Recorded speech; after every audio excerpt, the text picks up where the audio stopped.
Hey, what is going on, guys? My name is D Free, and welcome back. Today, I am joined by Dr. Blick, and today we're going to be talking about future Trunks and Kid Trunks and how we think their interaction will go. Go ahead and say what's up, man. Yo, what's good, guys? It's Dr. Blick, the darkest man around. Your UK Charlie Brothers here, and I'm ready to do this video with D Free. And I don't know, man. It's the summertime, so it's kind of like it's really bad too because you're just gonna drop a few shades and you'll really be the darkest man around, bro. I know, man, bro. This is my peak condition. It's the best time of the year for you, man. Yeah, bro. I go out there like white people go for sunbathes, bro. I go for sunbathes too, bro. I try to get that crispy rare look.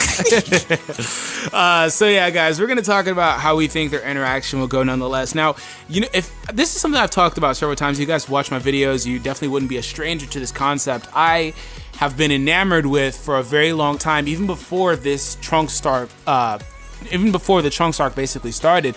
I was enamored with the idea of future Trunks meeting Kid Trunks. I think that's something that would be really, really cool. I mean, the dialogue, there's a lot of potential there between those two characters, and it looks like in the episode 48 preview, we'll actually get that, or in the next episode.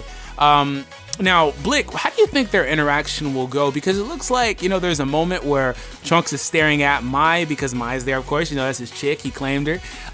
And there's also a moment where he's just freaking out, looking at the incapacitated future Trunks. How do you think this is going to go? They can go a number of ways, and a good example with the way they can do it is like the whole Trunks' relationship with Tapion. If they were able to do that, able to make like Kid Trunks look at future Trunks as a role model, as a person they wants to be like, that would be dope. That would actually be cool, and actually will kind of shape like Trunks to be a more that he would see him as an older brother, if you know what I mean. Even though it's still himself, but he would see him like as a brotherly figure and a guy that he would look up to and think he's such a cool guy in terms of the way he does stuff. Because Trunks does have that cool ass aura when it comes to him as a character. So in terms of the way I think it's going to be done, I feel like it could be done down the Tapion route in terms of the relationship between Tapion and Kid Trunks from Wrath of the Dragon. If they could do that, that would be dope.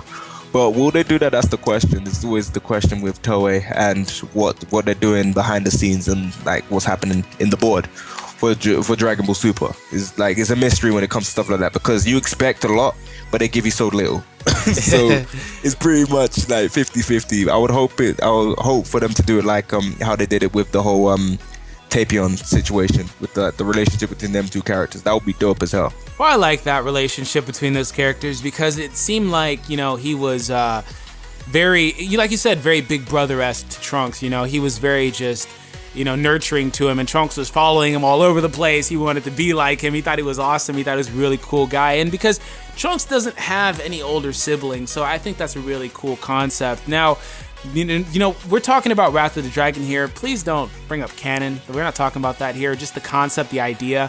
And also, I wanted to kind of talk about episode 48 specifically.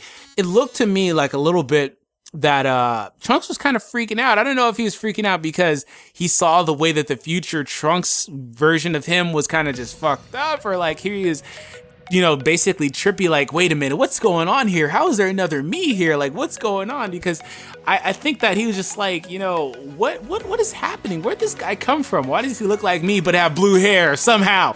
Please. Like, that's something that really pisses me off. Like, it's not a big deal. It's not.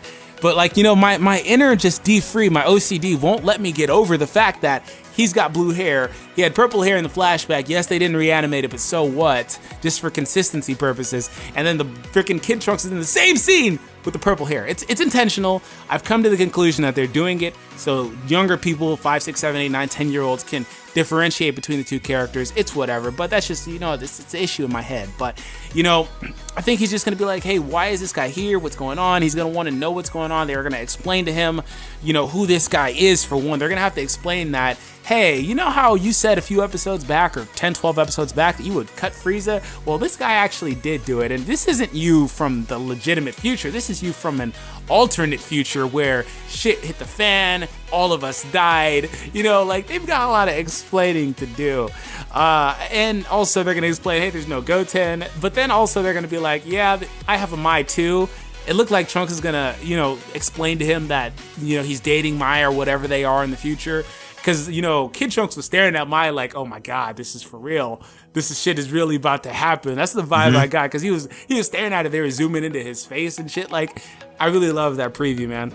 Yeah, like it gets really hyped for next week's episode and the future of Super, and the way they kind of focused on Trunks in the preview, it kind of makes you wonder like what is the interaction going to be, what is the relationship between these two characters going to be, and it's going to be really interesting to see how they're going to execute this, because I'm really looking forward to this. This arc is really interesting in terms of where they can go with it. It's just the question is, will they go in the right direction? Because we do this a number of times where we go, Dragon Ball Super has so much potential, it's gonna do so much, and then it does so little.